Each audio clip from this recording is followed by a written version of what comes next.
Hey friends, welcome to episode 1 of the merry-go-round. Before we get into the actual podcast, I just want to say thank you to anyone who has subscribed to the YouTube channel, followed me on Instagram, and a very specific thank you to the one person who has donated to my Patreon before an episode is even out. That is very trusting and faithful of you, and I appreciate it with all of me. But yeah, if you hear this episode and you think, I could get behind that with $2 or $3 a month, then all the links will be in the description of this episode.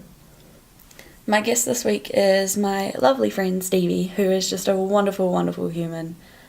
She's an artist and she's really, really good at making vegan desserts. I can tell you that now. But yeah, I think that's it. I think that's everything. We've covered it. And I hope you guys enjoy episode 1. Which I had to call Buzzy stuff, and you will understand why very shortly. Yeah, I think it might. Alrighty, well welcome. Thank you. Thank you for having me. To my little podcast. To your little podcast on our floor picnic. Yeah, so, we love a floor picnic. We do. Alrighty, how do I know you? How do you know me? Well, you were dating one of my best mates. Yeah. We did ballet together when we were like 7. It was older than that. Was it? Yeah, I think it might have been like 11 or 12. I think I joined, when I was 11 or 12, because I moved from a different one. Yeah, intermediate? I don't know, 12. We'll say 12. Yeah, we'll say 12. But yeah. Yeah.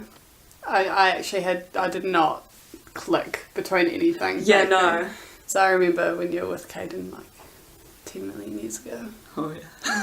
And it was so cute when I met you at New Year's, and it was, is it the Mary? Oh, awesome. Which was also so intimidating. I was like, oh no. What does she that knows mean? who I am. No, all good things, my friend. All good things. Oh, I'm glad. That's a relief. Not that there's much to say about the bad stuff, hopefully, but you know, it is what it is. You never know. And you never know how someone's going to take a breakup as well. Yeah, that is very true. My most recent one, he didn't take it that great. And then it's fine again, but it's just a lot of alcohol in between. Yeah, and you just don't know what people are going to say in passing. Yeah. And what they say is going to get spread around. Yeah, or, which is, can create all sorts of insecurities and whatnot, but it's all good. You know exactly who you are. Good oh, segue. Damn, I just plugged the first emotion. Stevie picked out 3 of the, I don't know what to call them, because there's all sorts in there. Topics, just the general topics. Yeah, we're on with that. Yeah, so I have insecurity, exhaustion and untruth, and I feel like they're a very good little trio because they all kind of plug into each other. They sure do. A lot. Oh yeah, a lot. Which of them would you say is most prevalent at the moment for you? I feel like they've all kind of been there in the past, 10 months or so. They've been quite relevant. So it's just because there's been a lot of changes going on in my life. Like I've come in and out of relationship, and I've moved house, and I've moved house twice, and I've moved from uni back home, and I've been working full time for the first time ever, working 2 jobs for the first time ever. So there's been a lot of that going on. I feel like exhaustion's a good place to start. Yeah, I think everyone's pretty familiar with that in some way. Yeah, you went 0 to 100. 0 to 100. 2 jobs. Yeah. So I went from being a student, which was pretty lax. I was an art student. You're only going to uni about 9 hours a week, and then you kind of do your hobby for your papers. Yeah. I mean, there's a little bit of stress going on around Haddons and whatnot, but most of the time it was pretty chill.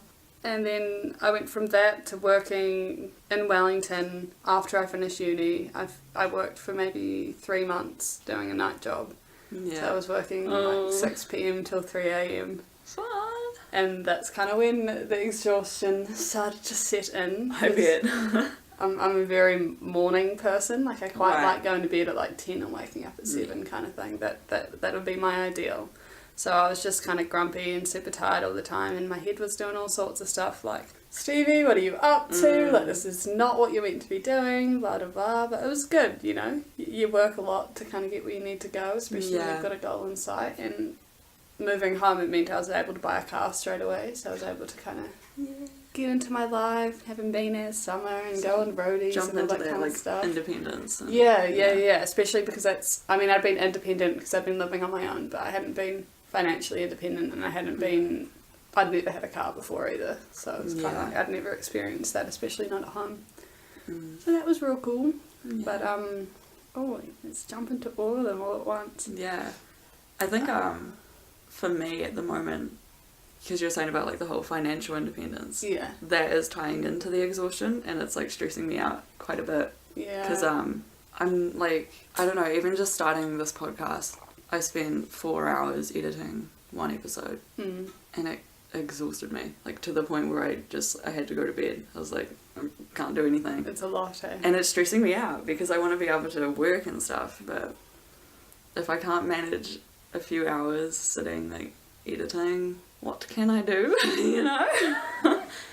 I find that quite hard though, to be honest, because I'm into digital art. That's kind of what I did at uni. And instead of making diary entries as such, I kind of vlog my feelings, and every now and then I'll edit one of those if I want to, just practice my skills or for something to do. Yeah. And I find that from just like high school and the stresses around that more so than uni, because uni it's all self-directed, you've only got yourself to blame. Yeah. But at high school, the stresses around like having to get good grades and stuff, I find it quite hard to sit down and focus on something like that for a long time, because it kind of is like, oh, I'm just stressing myself out and I'm not even putting a time limit on myself or anything. Yeah, and there's no expectations even. Yeah. But yeah, I don't know, because I'm only working a few hours a week at the moment. It's 3 or 4, and my body's just not the one. Yeah, I could talk about exhaustion forever though. I feel like for me, insecurity can come from exhaustion. Yeah, quite easily. When you're too tired, you can't pour out of an empty cup. When your cup's not full, then I don't know. There's a lot more wiggle room for all this other stuff to go on. Yeah. I actually had a pretty Buzzy experience it's probably about a month ago now, actually. Yeah.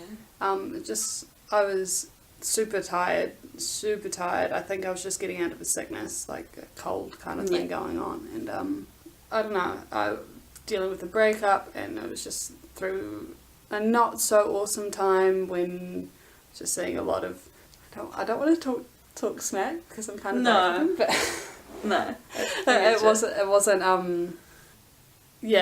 wasn't great. It was just a lot of trying to get on with my life, but still seeing it all over social media all the time. Yeah, as you do. It's that sort of transition period of like, that really awkward transition period where I know that I deal with my emotions a very different way than he does. Yeah. His was kind of to like go out with the boys and try and just move on that way, and I was like, oh no, I'm gonna sit here and cry and let myself feel things, and it's gonna be fantastic, and then I'm gonna meditate and do some yoga, and I'm gonna feel mean. It's gonna be good. It's gonna be great.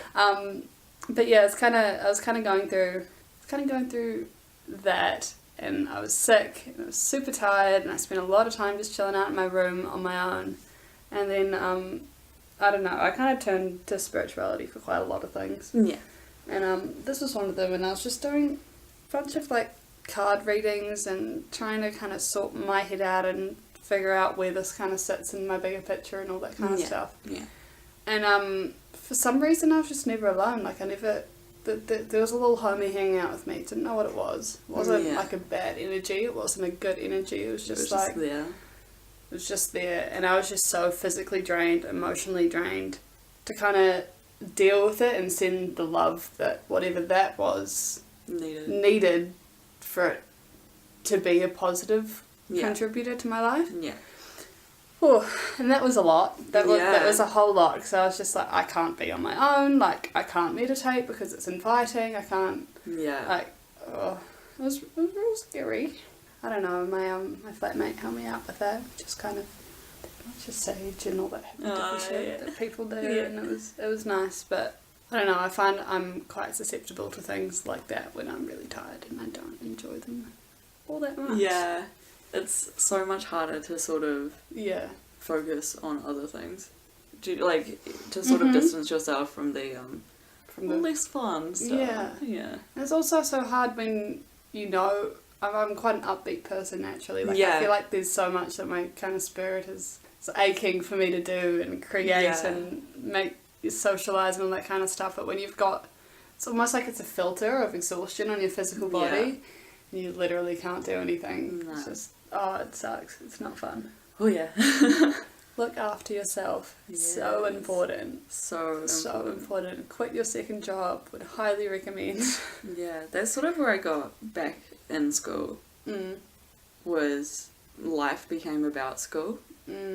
Because I wasn't there very often, so every time I was there it was catching up on what I'd missed, and I had no time. And like obviously when I wasn't there I was sick. And I had no time to actually just be at all. And so I had to be like, I'm gonna have to leave school. Yeah. And I don't know, taking time for yourself is such a thing that isn't encouraged.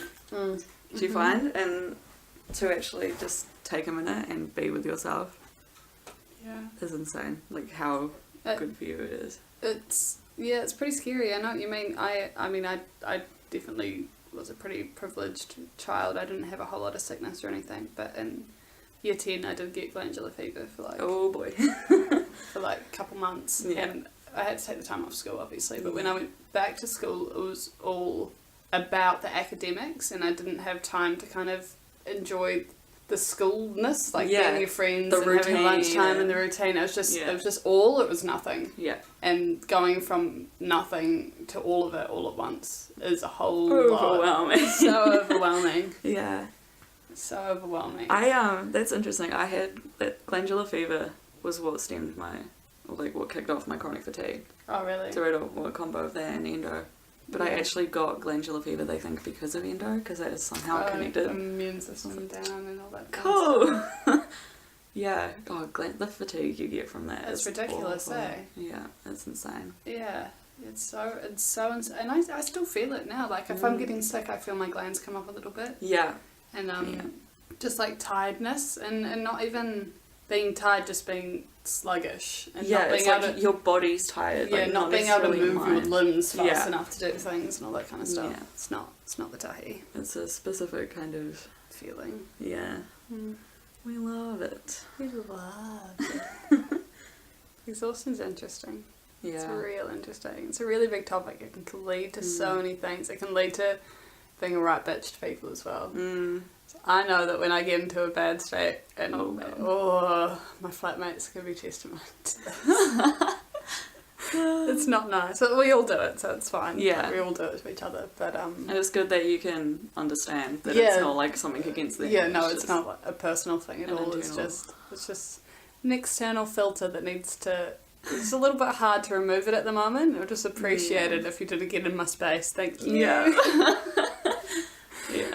It's healthy to have that understanding though. Yeah. It can lead to all sorts of things. All sorts of things. Like when you're doing things, when you've got this filter on, you're not doing things that are you know? Yeah. Yeah. So like, treat It's like people a whole different awfully, reason. and you treat yourself really badly as well. Yeah. Because you were saying you had like an interesting time when you were younger with how you were acting towards other people and stuff. Oh yeah. Yeah, when I was, I don't know, I think it was because, when I wear inner soles in my shoes. Yeah. And I don't know why, but I think it affected my walking quite a lot. Yeah. When I was a kid, like, just walking around the block was just the most tedious exercise for me. I couldn't do it, like, my legs would just ache and ache and ache.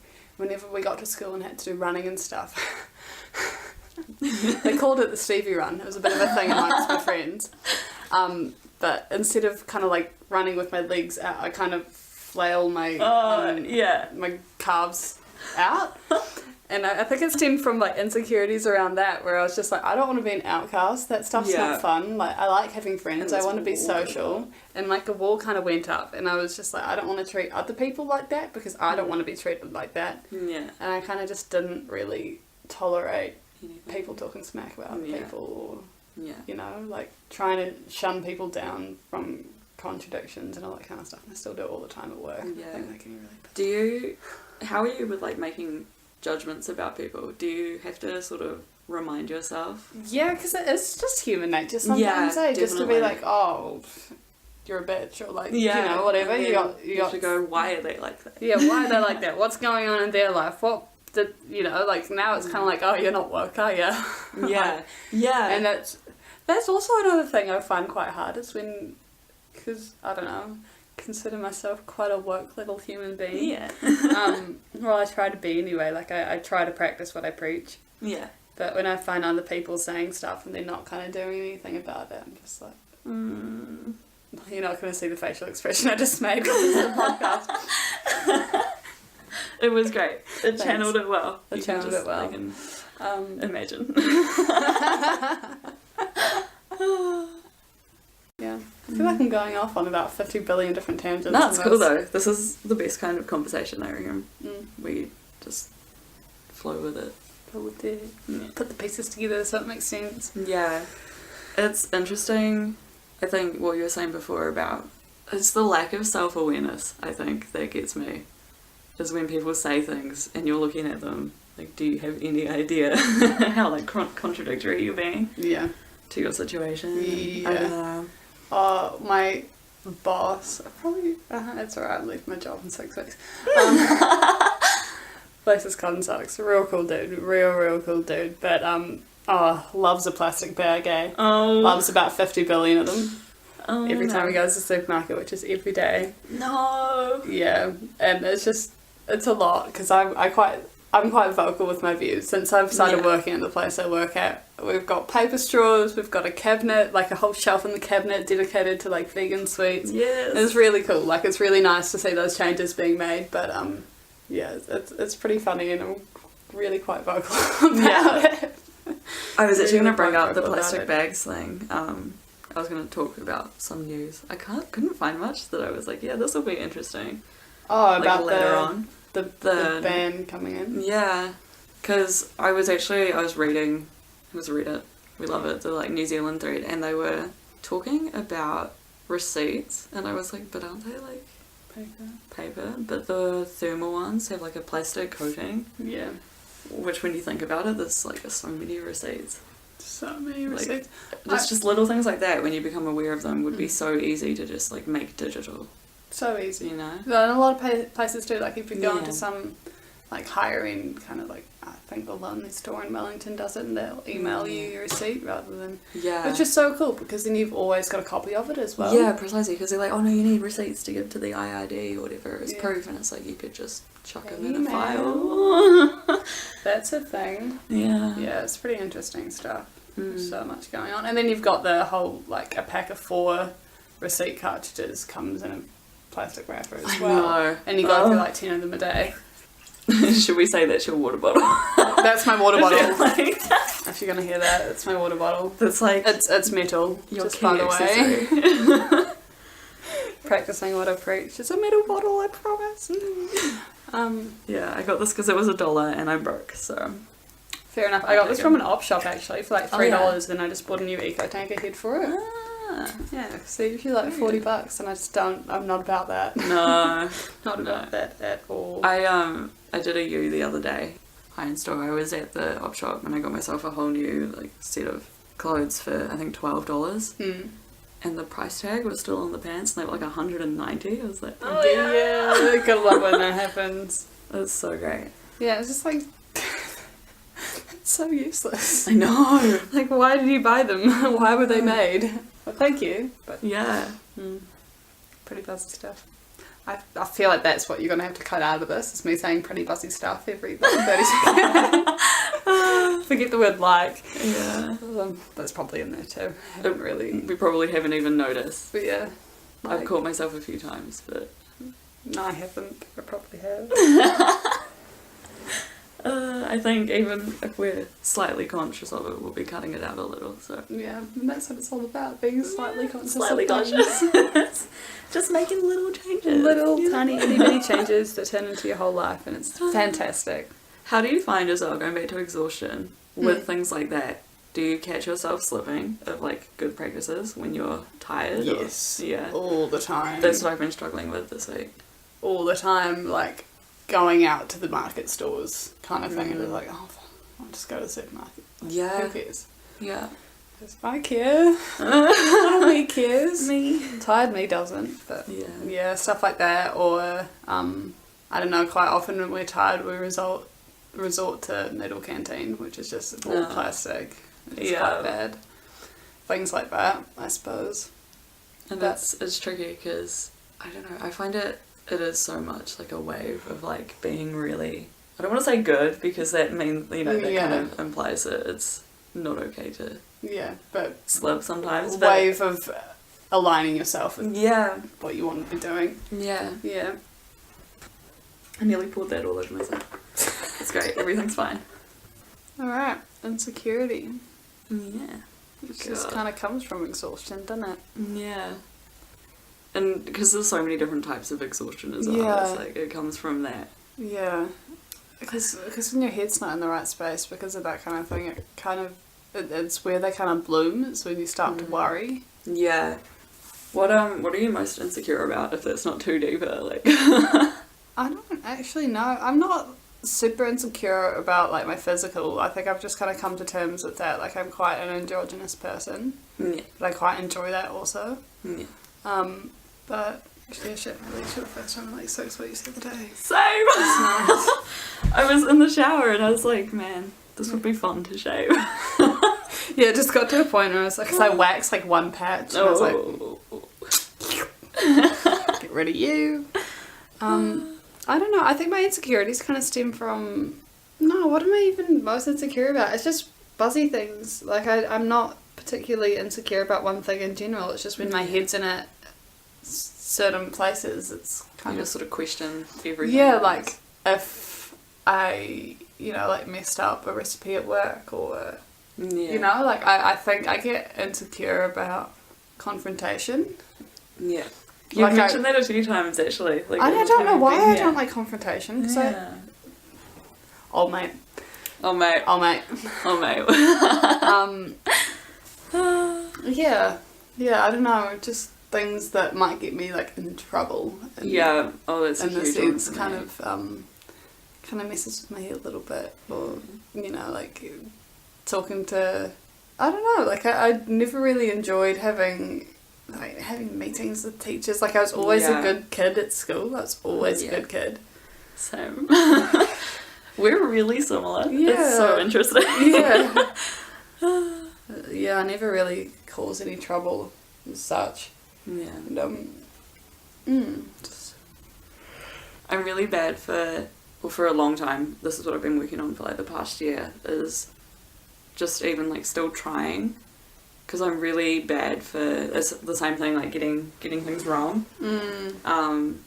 So I would reach this point of like, well, I'm not going to try because I'm just going to get it wrong, like no matter what, which speaks to the old childhood. But I don't know, it's been weird like living here because beep, whose name I will bleep out, but he because he's done like psychology, it's his line of work, and he'll get me to do things and then just leave the room, so I'll like still do them, because if someone's watching me, I'm like, oh no, I'm gonna get it wrong, like I can't do it, I'm gonna embarrass myself and then I'll get in trouble or something.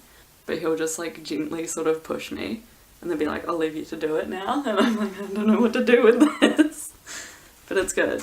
It's taught me to like just I've said like so many times, to just do it regardless of what they give think. stuff a go. Yeah, I've been having to deal with that a little bit recently because I work in the kitchen at my job, and I make cabinet food and baking and stuff, and my boss, who usually does it with me and has trained me and showed me how to do everything, they've just bought another cafe, so she's there all the time, so I'm having to do it on my own. And like I know how to do it all, but none of it's written down. Like, I'll have the ingredients and that's it. I just have to remember how to do things, and it's, and if I mess something up, it is actually, she just wasted the money that she paid me to do that. I'm gonna have to do it again. They're wasting the money for the ingredients. So you have to find that self-belief that can kind of override. It's just like, like you actually have to do this, so just do it, and if you mess it up, you mess it up, and you might get in trouble, but oh well. Yeah, making mistakes is okay. It's actually okay.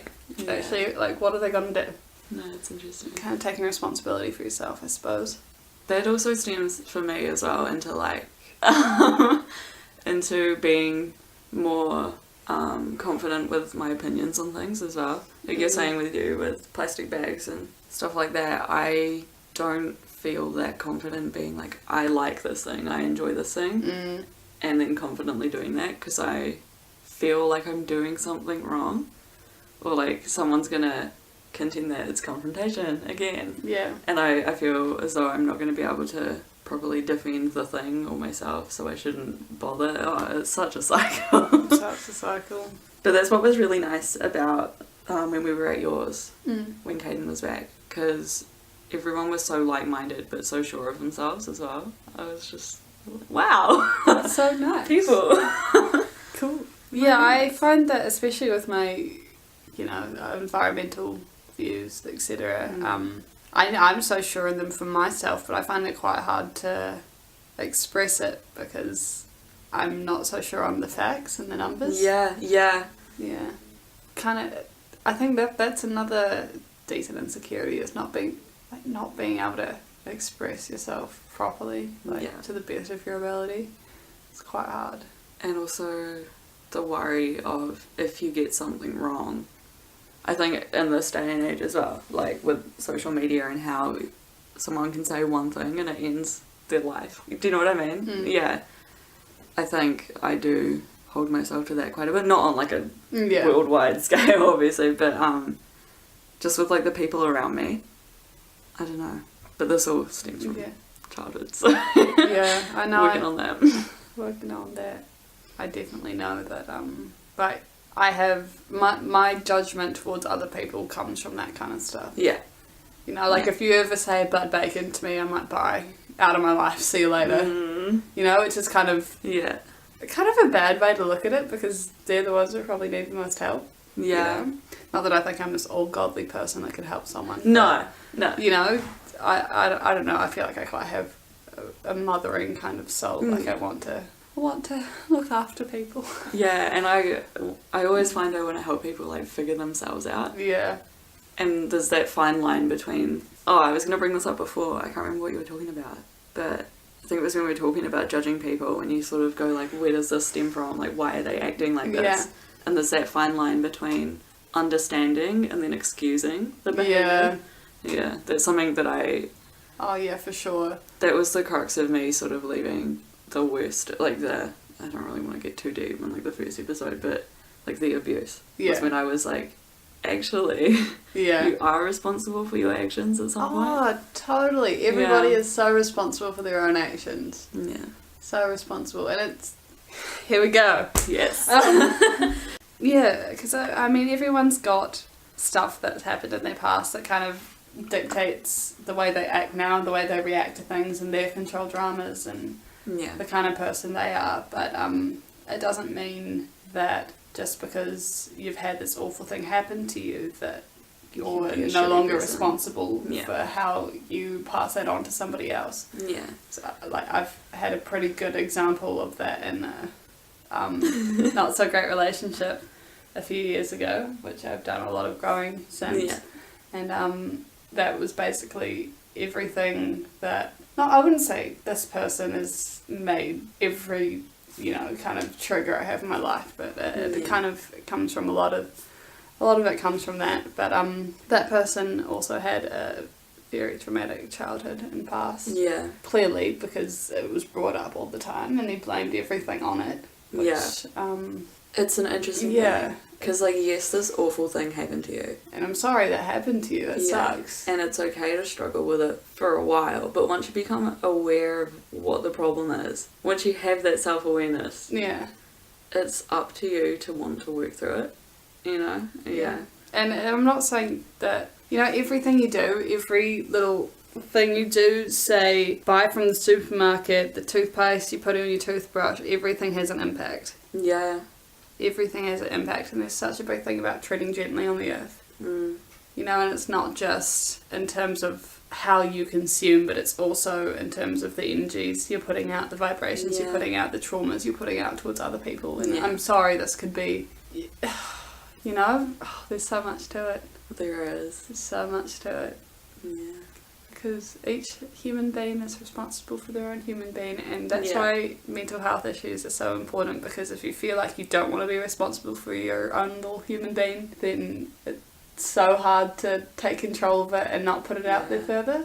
That's genuinely why I first was like, there's something needs to change, because I had this moment of like, I don't want to be this person anymore, like around the person that was abusive, like, because you feed off of that, and when you're sort of treating around someone, you start acting how they want you to act, and it just reached this sort of like climax point where I was like, no, like this isn't me, and I don't want to become this person because of your past, you know, like I want to work through my own shit and leave you to work through yours so that I can actually just have my own life, sort of. Yeah, because at the end of the day, you can't control anyone else. You can't control what happens to you. The only thing you can control is how you react to it. Yeah, definitely. And it's such a process. Because even every day, I mean, everyone feels anger, and it's so hard to not use that as a blip, you know. Yeah, like an excuse to just sort of an excuse or a coping mechanism. Yeah. Even. Yeah. So I mean, there's definitely a fine line between understanding and excusing someone for their actions. Yeah. Because the way I was treated in the relationship was in, and I completely understand that I was definitely contributing to that, because I wasn't aware of how to react in those situations. Yeah. So I fed it. Yeah. I completely fed it. I gave in to every whim, everything. Yeah. And there wasn't an excuse for it. But I understand where it came from, and I don't hold any resentment towards it. Yeah, precisely. And it's just, you know, that was that person's problem. Yeah. And I'm sorry about that, but it's left me with my own scars now that I have to deal with. Yeah. And I'm going to actively stop the cycle and not let that contribute to how I treat other people. Yeah. Because when it comes to things like lying and being untruthful and all that kind of stuff, it brings up some pretty major insecurities that we're doing great. Oh, we're doing great. It brings up some pretty major insecurities that I know that physically I can't control them, but I can control how I put them onto other people. Yeah. So, 100%. In my most recent relationship, I had to deal with a lot of those because it was the first time I was, you know, like attached to someone else since the one that wasn't that great. Yeah. And a lot of it came up just, you know, subconsciously, and I wasn't necessarily aware of how it was happening, but over time I kind of learnt what set that off, and I think my partner learnt what set that off as well. And I hope he did. And we kind of worked through that. I was dealing with these emotions, but I was making sure that they knew that it wasn't their fault. Yeah, that's what I've been like at the moment, because Hayden and I, you know, we've had other relationships. Yeah. And mine was very like untruthful, unfaithful, my ex, and so I have a lot of insecurity from that. And there'll be the odd day when I get really, really insecure about it. Yeah. Especially with, you know, the long distance thing at the moment. But I have to just be really, like, I'm always so clear that that's like coming from me. It's not that I don't trust him. Yeah. It's just every now and then I just get this like, oh, but it's happened before, you know. Yeah. And it's weird, not weird, or weird, but good weird, and nice to have that sort of open understanding and communication, because it's a new thing. Yeah. But we like it. We do like it. It's just it's so nice to be able to say, oh, hey, this kind of set this off for me. Yeah. It's not your fault, but I'm just letting you know that I'm going to have to deal with this right now. So like, I'll talk to you soon, or if you want to stay through it, that's cool. Or, you know, but just know it's happening. I just know it's happening. And also know it's not your fault. It's not your fault, but I'd also appreciate it if you would try to refrain from doing that in the future. Yeah. But it's also really nice to learn from it, you know what I mean? Because, through my previous relationship, there was a few hiccups where insecurities turned into, you know, like little moments, episodes, whatever.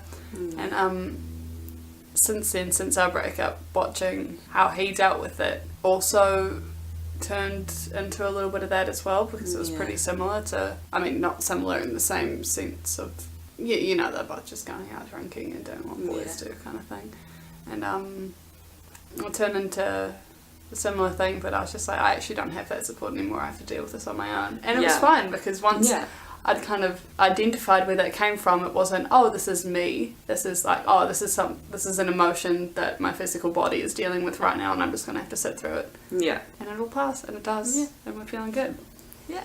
It's nice. And it's, I don't know, it's really nice to have people around that not only you can talk to, but who you know, like, and they know they can talk back to you as well. Yeah.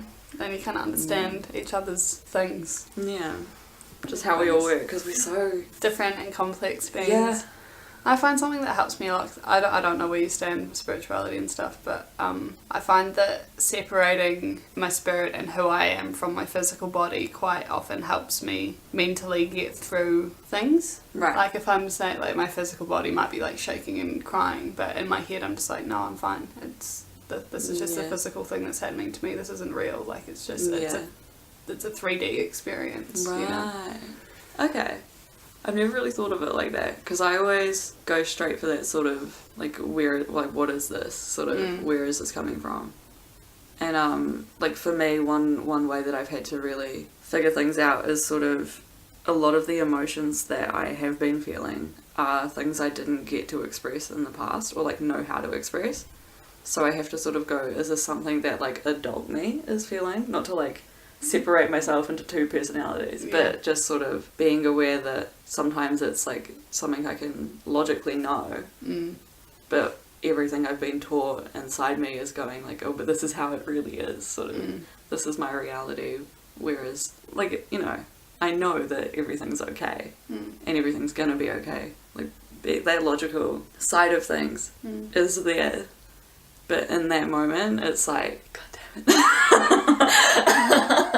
I couldn't help but pause it. Yeah, I don't know. It's weird, but it has helped kind of separating the two. Yeah, separating out whether it's something that you want to know or something that's the condition of your past. Yeah. I didn't explain that very well, but I gotcha. Yeah, I gotcha.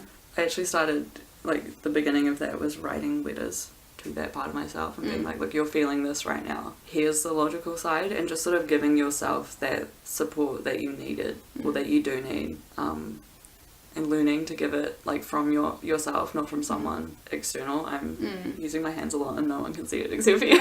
That's fine. I do it too. I was just thinking about this while I was taking a Waz. It's just all the insecurities, and, like, because the thing you do have control over is how you deal with something. And it's when you're not aware of the power that you have to deal with it. Yeah. And the first time you deal with it and where your head goes, that's where the insecurities come from. Yeah. And that's just a, like, subsequent of two human beings interacting. Yeah.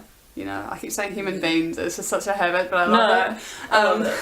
It's just a subsequent of two people interacting, and it's not something that'll ever change. No. You know, but what you do have control over is yourself, and that's what changes. I think a lot of people don't understand that, like, wisdom actually does come with age, with what you've been through and how you choose to control. Or, not even age, but just experience. Yeah. Which often comes with age. Yeah. Yeah. When did you sort of first start becoming, like, self-aware about the fact that you have control over that sort of thing? Probably the end of high school, so, like, summer 2016. Yeah. For me.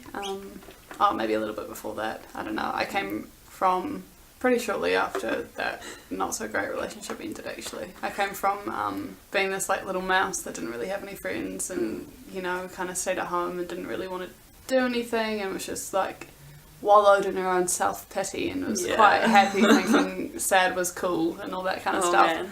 Yeah. And that sad is a part of your, like, your personality. Yeah, it's just like, that's who I am. I'm this, like, moody alty bitch, you know? We love an identity. We love an identity.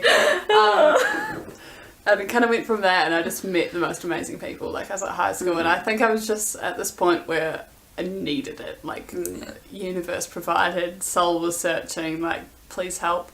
And I just met some really, really, really beautiful friends whom I now live with, two of them, and I'm going travelling with one of them in about 6 weeks. That's so exciting. But I just met some really beautiful people, and we spent the summer, I don't know, just kind of letting loose and driving around and going to festivals and spending all the time at the beach and eating heaps of good food and just, I don't know, we were together literally 24/7 Yeah. for like 3 months. That's so cool. And it was so awesome, and it was just kind of like, oh my god, I can talk about absolutely everything with these guys and let it all out. And then I went to uni, and it was so much fun. And talking about it is sort of where other people can begin that thought path of like, oh, so like why? you know? Where does that so come it's from? actually okay to talk about this with people as well. It's okay to let it out and that's crazy. relay back and forth different ways of coping and different ways to keep yourself in check. And and also talking about how other people have reacted to things and getting the like your friends will have such different interpretations of why, and it's so interesting. And it's so interesting to hear about, not necessarily for your own sake, but hearing other people's perspectives on your story, or hearing their perspective on something that you've seen happen to them in the past, and just being like, oh, why did I judge that so harshly? Or I wonder why they did that to me, and then just kind of like opening that up to be like... I actually got back in contact with one of my old high school friends. Who I completely... Because I cut myself off from everyone when I first got sick. And I messaged her and was like, hey, I just want to apologise, like, for the fact that I cut you off. Like, it was nothing against you, and I hope you know that. Or at least can know that now, sort of thing. I didn't know how to deal with the situation. And I didn't deal with it very well, but you know, that was that. And she messaged back and went, do you know how many times I've wanted to message you and say I completely get that we both didn't know how to deal with this thing, and I'm sorry for how I reacted. And I was like, yes. I love it when that happens. I love when that happens. So everyone's on the same page. Actually, we created a pretty beautiful friendship with someone that I was seeing pretty much directly after my not so nice relationship for like 10 minutes. And it was kind of like, I wasn't in a place to be in a relationship, he wasn't in a place to be in a relationship. I was just really passive and didn't know how to understand anything, and he was not ready to give up his freedom kind of thing. And it wasn't such a like boxed in relationship as such, like it wasn't ever labels, it was just what was going on at the time. And after a while we just like, he moved away and we just kind of cut it off, and then probably like 4 or 5 months after that I was like, I completely understand why you did that. I understand, like, you're not, I mean, you might be forgiven for now, but you should really keep yourself in check, but I understand and it's okay. And let's be mates, and since then we've caught up once, twice, and it's been like so really nice to just sort of have that closure on past stuff. Because with I keep talking about exes, this seems to be such a topic. I keep going to talk about Caden and like the transition between now and then, so we're all good, we'll just talk. It's obviously what we're I mean, as a female especially, I find that, and a young female where all my experiences with relationships kind of happened under the age of 18, you know what I mean? And you kind of, you're still figuring yourself out, and you're really impressionable, and you've got these quite dominating forces most of the time, and it's quite hard, and it can take a big toll on you, but and it becomes not saying that it doesn't take such a toll on boys, but you know. And it just becomes such a big part of your past and all your lessons that you learn. For sure. With the most recent relationship I've come out of, and he went off on his tangent and kind of ghosted me for a while, and so he was moving overseas shortly after we broke up, and I really wanted that closure because we never really had it, and he was kind of ghosting me, wasn't replying to messages and stuff, even when it was things about like the car that we owned together, you know. Just completely didn't want anything to do about it. And when he did eventually talk to me and want to catch up before he left, and that was really nice. But when that happened, I had spent so much time kind of plotting through why he was acting like that, and what stemmed from his past, and like I wasn't angry. I was angry. I lost a lot of respect for that, especially with the fact that he knew what sets me off, and he just completely disregarded that. But I also understood that he was trying to live his life, and he doesn't actually and dealing with things his own way. He doesn't have any responsibility towards me, especially not anymore.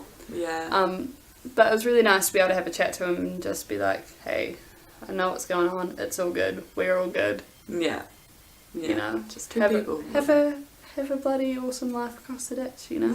It's pretty cool. I saw your goodbye post. Oh, I was yeah. like, oh. Yeah, no, it's pretty cool. I love that. I love the tool of being able to keep yourself in check and therefore that unconditional love and forgiveness you can give to others. Yeah. So, I mean, everyone's responsible for their own stuff, obviously, but because you're responsible for how you act, you can choose whether or not you can forgive someone. And I mean, don't let yourself get bored all over, but it's nice. It's really nice. I mean, you can make peace with things, at least. Not hold that anger. Yeah. Real beautiful. Because I held on to that for a long time. Like, just that anger and sort of, I don't know, like that how could you kind of just complete, I don't even know, like confusion, I guess. Disbelief. Yeah. And, so much anger. But to kind of, now I'm at this point, this is like speaking to my childhood again, where I'm not angry and I don't hold any resentment towards the person.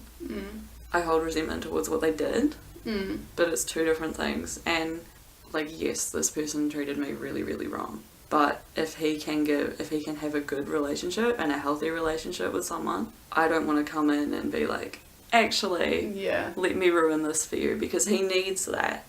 Because he has a lot he needs to work through, and I don't want my anger, because like, I'm okay living my life and it's okay for him to live his. It's just that and like interlocking of it that doesn't work. And I don't know, it's just making peace with how he treated me has kind of made me see that it's not how he's going to treat everyone, and even that doesn't define him. Like, it's really shit, but that's his own shit to deal with, and I've got my own life now, which is really nice. And I don't know, because I think for a long time I did get stuck on like, I wish everyone knew the truth, but it's, I don't know. You know the truth. Yeah, I know the truth, and I know that I've dealt with it, and that I'm okay with not sort of knowing him, and, you know, just sort of that separation, and I'm okay with the fact that he's still going to have a life, because he's human. You know? Because I think kind of comes along with the whole thing of confrontation as well, because you would hate to be held accounted for something shitty you did when you were 10. Not saying that. No. It's a different thing, but it's the same sort of basic structure. Like, we are ever changing so beings. Many layers. And I don't know, if he can get something healthy from someone that he needs, like really needs, then more power to him, and I hope it does him well, but he can do that away from it, you know? Like, it's, I don't know. It's a nice place to come to mentally. Like that realization of, I can just live my life and he can live his, and we're both able to live good lives separately. I mean, you don't need to really wish hate upon anyone. That's not a healthy thing to be dwelling on for your own head anyway. No. You don't want to be putting that out into the to the world. The universe. It's a complicated one, eh? Everything's so complicated. Everything has so many layers and filters, is lack of a, it's kind of. And also the timeline of how you work through things and when you realise things. Like, oh man. Because a lot of people sort of instantly react to things a certain way. Are you exhausted? No, I'm fine. I'm sweet as. I don't know, like when you have like a snap reaction to something. It's weird, sort of that process of self-realisation and then reflection and then going back to the situation. I don't know, it's an interesting thing to learn, that like sometimes you need to just kind of take a step back and work through it before you confront it. And that's for sure. And I think that comes with the whole it's hard to keep those kind of values present in your head all the time. Sorry, it's my phone. Someone really wants to talk to you. It's hard to keep those values super present all the time and not just get super angry. I mean, we all fail with that. All the time, especially from the side. For me, veganism is a big part of it, because my job doesn't coincide with those values at all. So I'm confronted with it all the time, and I'm constantly conflicted, and it's actually a big part. But like less than a week ago, one of my colleagues hit me in the face with a piece of bacon and was like tormenting me with it, and I was so close to literally like going to the nads, shit kick, running away. But it was all good. Like, I just kind of like, please stop, and then dealt with it, and it's just, and you're like, I'll deal with that one later. I'll deal with that one later. Like, I'm at work right now, I can't do it. And it's hard, but you know, I have the ability to not do that if I don't want to. And if you don't respond to it with anger, you could be like, later on, like, why did you do that? Yeah. Like, not out of anger, but just sort of curiosity. And it's also not fueling the situation. Like, if I had reacted in the way that would have, like, made him laugh at me and keep going, then... Yeah. I actually had a similar... feel like it was okay to do it more. Thing at work, one of the guys is... He didn't realise I was vegan for a long time, because I didn't really talk about it. I don't eat at work, because it's only, like, brief shifts. But he found out not long ago, and now every time I come into work, he's like, oh, I had a blood test this week, and I'm really healthy, and the doctor says it's because I eat bacon every day.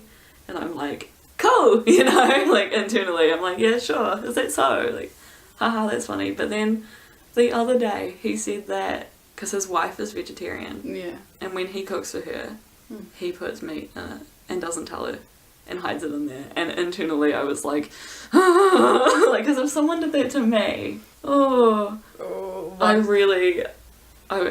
was baffled. I was like, are you serious? Like, are you actually joking? Because that's many layers of disrespect. Yeah.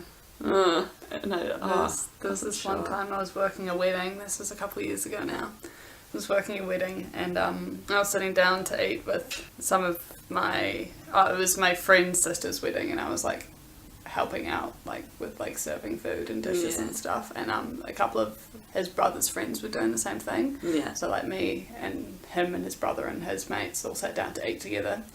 And there was plenty of food I could eat, which was awesome. Yeah. I got up to go to the bathroom, and I came back, and someone had put... like a big piece of corned beef on top of all my food. Nice. And I knew who it was, and he was a few years younger than me. He was just trying to be cheeky. Yeah. And I scraped all my food onto his plate, like it was a full plate of food, and he also had a full plate of food. I'm like, you better eat all that and not let it go to waste. And I sat there and made him eat the whole thing. Good on you.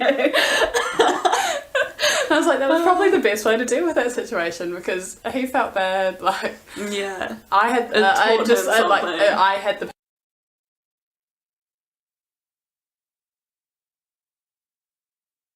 power there. Yeah, it was nice. Yeah, no, that's cool. When I was working a wedding, this big, like, intimidating French guy walked up to me, and he's like, I hear you're vegan. I was like, oh no, here we go. And I fully, like, backed down on that one, because he went, is it by choice or for health reasons?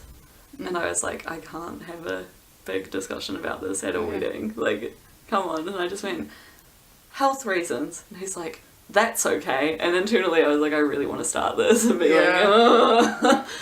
But I don't know. I do sort of regret not pushing that one, but it wasn't the time. There's a lot of places where arguments could arise, but it's almost like you've got to pick your poison. Yeah. You know, is it the right time? Do I have enough facts right now? Like, do I have the energy to give to this conversation? Yeah. And do I have the energy to give to this conversation in a loving way that'll actually provoke something and not just anger and add to the angry vegan stereotype?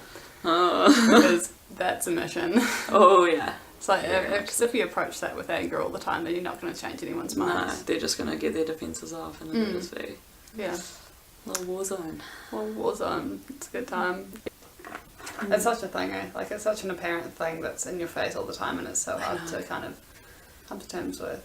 Yeah. And it's kind of hard to come to terms with the people you love haven't come to terms with it as well. I know. I think that's the hardest part. And then having, again, that confidence to... be very sort of stoic in your opinion on it and your values. Yeah, because in my last relationship, I plugged it in once actually. I'd come home from a gig and I was a little bit tipsy and I was like, I wonder what my carbon footprint is. So I went on a carbon footprint thing online and I plugged all my information in and it came up with mine. I can't even remember what it is now. Yeah. And then I was like, I wonder what my now ex's is. Yeah. And I plugged all his information in, and all his information was the same as mine. Like, we lived together, we shared one car, you know, like, all this stuff, apart from he ate, like, the standard American diet, like, you know, sausage rolls and pies and all that kind of stuff. And I plugged his in, and it was literally double mine. Whoa. Yeah. That's crazy. I'm going to probably do that now. Like, I'll be like, It's real interesting to look at. Do you ever sort of wonder what you'd be like now if you hadn't... Yeah. No self-control. Nah, same. 100%. So chubby, so unhealthy. That's crazy. Oh my god. Yeah, I had like a mad chocolate addiction, eh? Like, it was pretty insane. Yeah. Mad. And growing up as well, we always had chocolate, like little mini Mars bars and stuff in the pantry, and like 1.5 litre bottles of fizzy and stuff. Like I didn't drink water when I was little, ever. Oh my god. Yeah, I do wonder about that, if like younger me could see me now. Like, She'd be so confused. Yeah. Like, you eat what? Mine was quite the opposite. Like, I grew up in suburbia with a quarter-acre section of organic veggie garden. Damn. Yeah. My dad was vegetarian, so I ate meat maybe twice a week. Yeah, Mum was veggie as well. Yeah, and we ate, never had juice, never had fizzy, Wow. like that kind of stuff. But it was almost the opposite, because once I kind of was able to eat for myself and got like a little bit older, or started going to friends' houses, or had my own money to buy my own food, like, because I got my first job when I was like 12 years old. It was a lot. You know, I just got quite obsessive over the food that I was never allowed. I've tried all this stuff. Yeah, so well, I had it tried it, but it was just like, it was such a dopamine rush, you know? Like, it's chocolate's like, and oh sugar. My god, and I'd sit down and eat. I remember I had a friend whose dad had those kiwi crane machines with the claws, so he always had bags and bags and bags and bags of those little mini chocolates. Oh man. And I just went so ham on those. It was just insane. It was insane. But, you know, I feel like that's all part of the process. Yeah. Just kind of realising what is good and what isn't good for you. Yeah. It was a shock for my whole family, I think, when I first found out that I had to cut out like dairy and all of this, because we didn't know any different. Like the meat part I was obviously okay with, because at that point I think I ate chicken twice a month, you know, like very, very sporadic. Yeah, I was about the same for about a year. Yeah, and then also, because I used to eat corn a lot, which has like dairy in it, it's like a meat substitute. Oh, yeah. And just relearning all of that, my whole family was like, oh, this is like a huge thing, we're gonna have to like buy a whole different pantry just for you. Like, it's not that difficult in hindsight though. Oh, it's so not. Like, it's just, because you go to the supermarket and you read the labels, but you only have to do it once, and then all of a sudden you know exactly what to buy. I've been buying my own groceries for 2 years now, and I've just got everything super down pat. Yeah, I know exactly what I want. You get into that routine. Yeah. And my flatmate used to work at, she's got a bias towards Countdown. She used to work there. It was her first job. I remember you saying that. Yeah. And she just knows the place so well, so we don't even go down aisles. We don't even, we don't wander around the supermarket looking for stuff. We like beeline to exactly where we need to go. Yeah. In and out in like 20 minutes. So I'm very much a write a list and only get what's on the list. Yeah. Person, which, I think it's good, because otherwise you're like, oh, I could get this. Yeah. Let's try this one. Yeah, and then all of a sudden it's all sorts. How are we over time, actually? It's 10 past 12. Oh, you called me? Oh, I did, about the dog. Oh, right. Yeah. I don't even know if we need to breach the whole new stuff. We talked about plastic bags. Yeah. This has been interesting enough, I think. Yeah, I feel like we've covered, the beginning was a little bit waffly. Yeah, but I think, because those sort of basic, like, segments are just there in case we run out of topic conversation. I think we kind of covered all of them already. Yeah. I think exhaustion was interesting, but in the beginning it was like quite hard to voice. Come up and with enough stuff around it to kind of lead into other things. Yeah. But we got there. We got there. We did it. There is one, like at the end of it, I do kind of want to have each of us sort of say one thing that we've been really enjoying in our lives at the moment, like whether it's like a song or just anything random. I can't remember what I was going to talk about. I wrote it down. Like, I know when I was recording with Kayla, she had a specific YouTube channel that she'd been loving. And mine was, there's this artist, I think he's called Ugly Ink. I don't know if you've seen his stuff. He's been doing People of New Zealand characters, and they're so accurate and so funny. It's funny those stereotypes and people fit into them, eh? I know. I fit into probably like 4 different stereotypes. Same, yeah. You know? But you sort of like that? I don't mind it. I like that I'm anti-label, but I'm pro-label. You know what I mean? Sorry, I didn't mean that. Like, do you like I like being so many different things. Oh, yeah, I like being so many different things, and I like that there is niche groups that I can fit into, and I can find my people through that kind of stuff. Yeah. But I think especially stuff like vegan, like it's so daunting in the beginning. Oh, yeah. No, it's good. I quite like it. That's good. I quite like it. Just like, it is who I am, and it's fine. I like sort of being able to pick and choose. Like, I'm very much the kind of person, I've said like way too many times, I keep cluing into it now, I'm very much the kind of person that what I want to wear changes and how I want to portray myself just day by day. I don't know if you find this, but I find So I was in a long distance relationship, in my last relationship for like 3 months of it. I was in Wellington and he was in Hawke's Bay. Yeah. And I found that separation from him kind of shifted like my masculine, feminine energy quite a bit, and I went from being like I quite enjoyed wearing dresses and that kind of stuff to wearing quite boyish clothes. Right. And I found that that's how I express myself the best, and that's how I like put myself out there the best. And I'm finding that now again, I'm really enjoying it. Yeah. Really enjoying it. It's so nice. I've never really noticed that. I think I am quite the same though. I just sort of go with whatever. I think that's one thing I've always been kind of not good at, but that's always sort of made sense to me, is just wearing whatever I want to wear. Like I was that kid in primary school that was like skinny jeans and hoodies, and I was a little emo kid. It was great. I used to wear the most outrageous outfits to school. Yeah. It was quite weird because I was always kind of scared of being a little bit outcast, but I also put myself in that box quite a lot. Yeah, completely. Like, I used to come to school, I used to like braid my hair in all these random little plaits, and I'd wear things that like I'd made, and just like real random outfits with like 16 different necklaces on or something. Yeah. Like real random. Like, love the accessories, but which is kind of funny because I can't handle them now. I hate wearing too much Oh stuff. my gosh, same. Yeah. But no, it's good. It's great. Why do I keep yawning? I had such a mean sleep last night. I slept last night for the first time in days, like properly. Like more nice. than 3 hours. I was like, yes bitch, let's go. Energy, who? Who are you? But I needed it because today's gonna be, I've got a busy next 3 days, or like these 3 days, because I've had like this morning and then the potluck, and then tomorrow I have a shoot and potentially another podcast recording, and then the next day I'm meeting up with your flatmate for a coffee. Oh, cutie. Oh, I love Tart. She's so excited. Oh, she's so cute. So cute. I'm really looking forward to tonight though. Yeah, me too. I love potluck. Anyway, should we wrap it up there? Yeah, I don't know what to talk about. Yeah, I think. Indigo Luna X Ginty. Fucking love those clothes. Do you want to plug anything? Like at Stevie _Hawkins. Hit a sister up. Is that just Instagram? Yeah. That's about it. Alrighty, I'll when I put this on YouTube, I can link stuff if you like as well. But yeah, thank you for coming. Thanks for having me. It's probably been fun. I'll see you in like 6.5 hours. Yeah, and I'll hopefully have some brownies if the recipe works out. If not, no worries. We shall soon see. We shall soon. We did it, guys. That's episode 1. Thank you so much for listening. If you've stuck out the whole thing. As I said at the beginning, everything is linked in the description, so you can find your way to the Instagram or whatever to let me know what you thought.